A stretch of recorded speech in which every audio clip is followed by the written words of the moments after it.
All right, okay. My subject's a little bit more challenging to introduce. I've been doing radio interviews lately and noticing that the interviewer will spend the first 40% of the interviewer preparing the listening audience for me to come on. They'll say things like, ladies and gentlemen, the author of Slow Sex, the art and practice of, Nicole Daedone. So I figure we're TED people, we're fast, we're savvy, we're smart. So I'm just gonna break the ice for us, okay? My topic is female orgasm.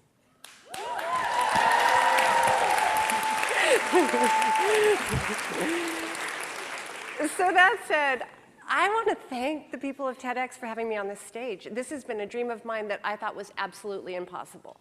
That we could have a relevant, intelligent conversation about female orgasm was just a distant dream for me. I just fell in love with this practice. That's what happened for me. I gave nearly 10,000 hours to this practice. That's a lot of hours. A lot. But I learned some key things in that time that I am bringing to you. The first is that female orgasm is vital for every single woman on the planet. The second is, it's not so bad for the guys either. The third, and on a much more serious note, is that it roots our fundamental capacity for connection. It's for this reason that I believe that at some point you will hear yoga, meditation, and orgasm. And you won't hear it yoga, meditation, and orgasm. So in 2004, I founded One Taste Urban Retreat Centers with this in mind. One taste comes from the Buddhist expression, just as the ocean has one taste, the taste of salt, so does the taste of liberation, the taste of truth. And I felt like I had tasted a truth that was so undeniable I had to bring it to the world. I was absolutely clear on this. Mind you, not everyone was. We had lectures, we had courses, we had what every orgasm study needs, we had a residence. It was insane by pretty much anyone's standards, and we had the lack of clientele to prove it. My business partner has journal entries that say things like, 2 people showed up to the business this week. The first was the postman. The second was a wrong address. Crickets. So I began to question whether or not this brilliant, life-altering notion that I had was actually right. And I began to give up. Until all of a sudden, in some odd storm, the New York Times discovered us. And when that happened, people began to flood into our doors, person after person after person. And fundamentally, each person was saying the same thing. They were saying some version of, I'm hungry. There's this gnawing sense of hunger that I can't quite reach. I don't know how to touch it. So I was very clear, and I would say to them, orgasm, and they would say, huh? And I would say, orgasm, and they would say, huh?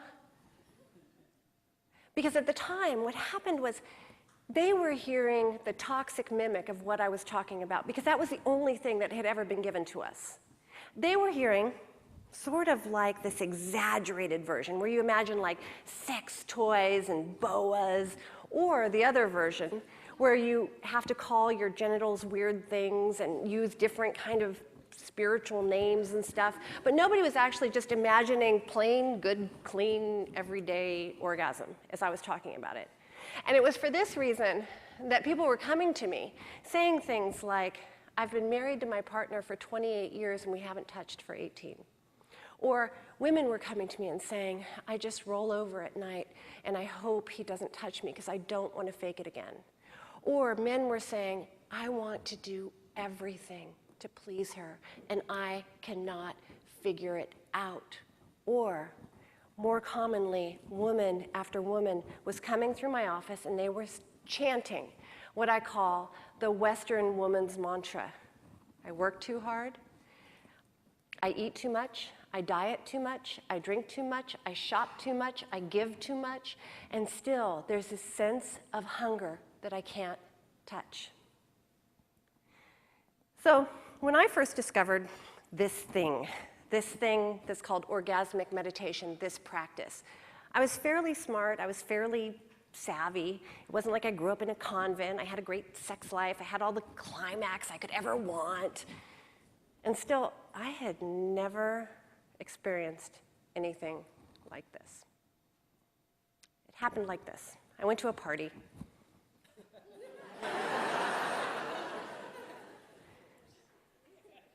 Orgasm is compelling enough for me to unveil myself. I went to this party and I met this guy, which sounds typical, right? This wasn't a typical guy. So he said, I'd like to introduce you. Oh, if you can use this line if you want. I'd like to introduce you to this sexuality practice. And I said, huh? And he said, I'd like to introduce you to this sexuality practice. And then he said, okay, you are going to take off your pants. And I am going to leave my clothes on. And then you're going to lie down, and I'm going to put all of my attention on you for 15 minutes. Okay. And then, at the end of it, you're free to go.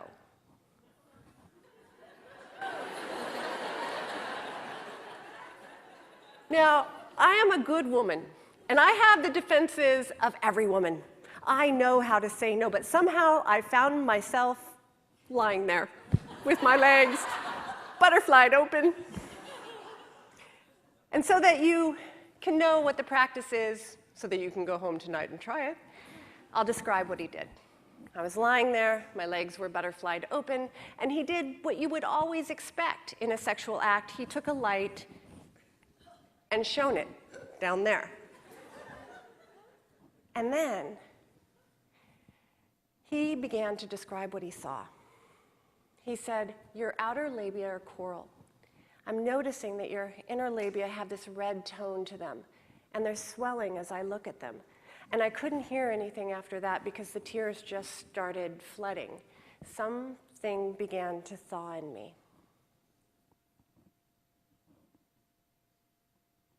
I had never been looked at or felt that kind of compassion in that area before.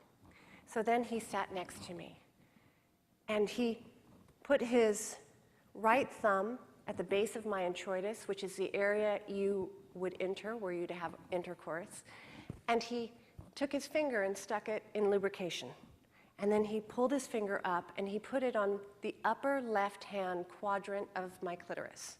Now the upper left-hand quadrant, it's of my clitoris, would be, were I facing you, the 1 o'clock position where my clitoris o'clock. And he stroked. And he stroked up, down, up, down, up, down, up, down, no firmer than you would stroke your eyelid, that tender tissue there. So it was great, because nothing happened.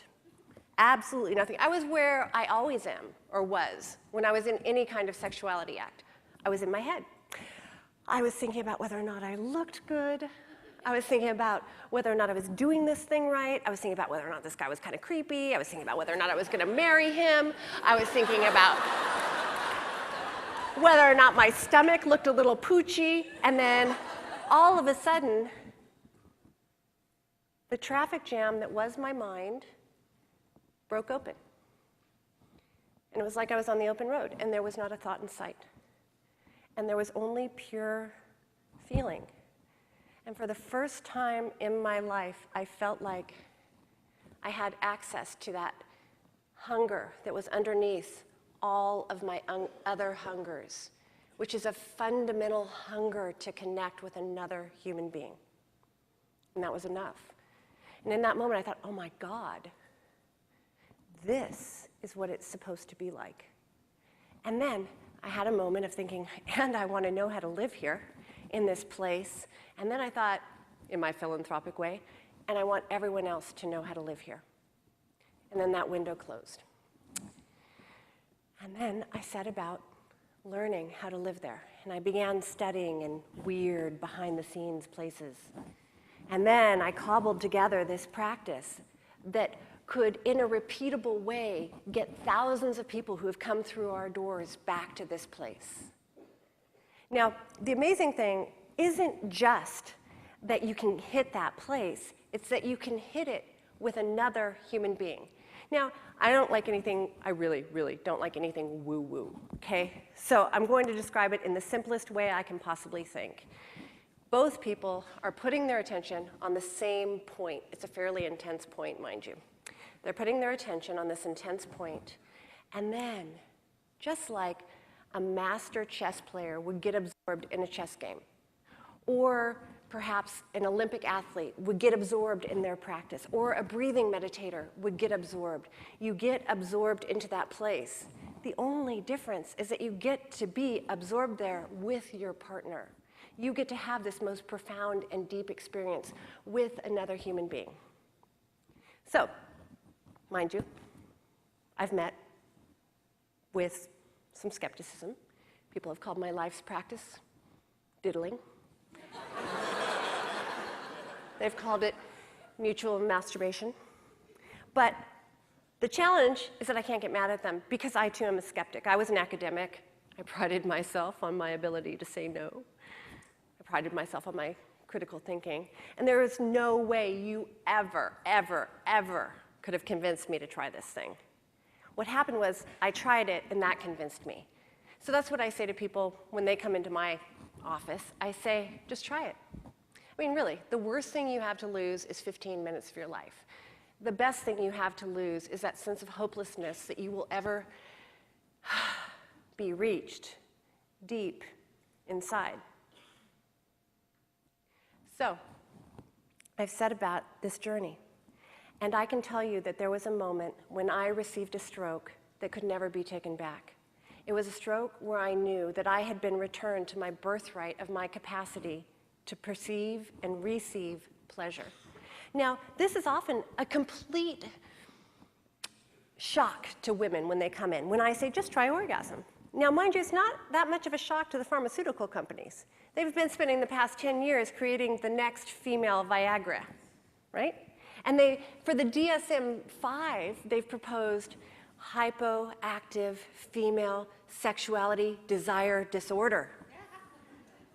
Now, I don't think that it's hypoactive female sexuality desire disorder, but I do think we have a pleasure deficit disorder in this country. And I don't think that it's medical. I think it's a cultural issue. I do think, though, that there is a cure, and that cure is orgasm. But it's going to be a very different definition of orgasm than we know. It's not going to be that fleeting moment of climax that seems to take the whole rest of the act hostage. It's going to be a definition of orgasm that actually works with a woman's body, so that rather than trying to stuff a woman's body into an ill-fitting definition, we have the definition work with what the woman's body does. And the amazing thing is that when you have this whole notion of frigidity, or a woman being anorgasmic, flies out the window. And what it's replaced with is an entire lifetime journey of discovering who you are and how your particular orgasm works. Woo!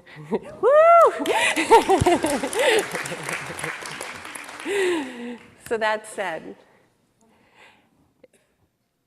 the Dalai Lama has said, the Dalai Lama has said that it will be Western woman who changes the world. Now, mind you, I don't know if you know about this, but it's actually a fairly controversial statement because it presumes that Western women are above other women in terms of changing the women, in terms of changing the world. I actually have a totally different issue with it. I think that it will be turned-on women around the world who change the world. It will be turned on women and those who dare to stroke us, who actually change the world by feeding this desire for connection that we all have. Thank you.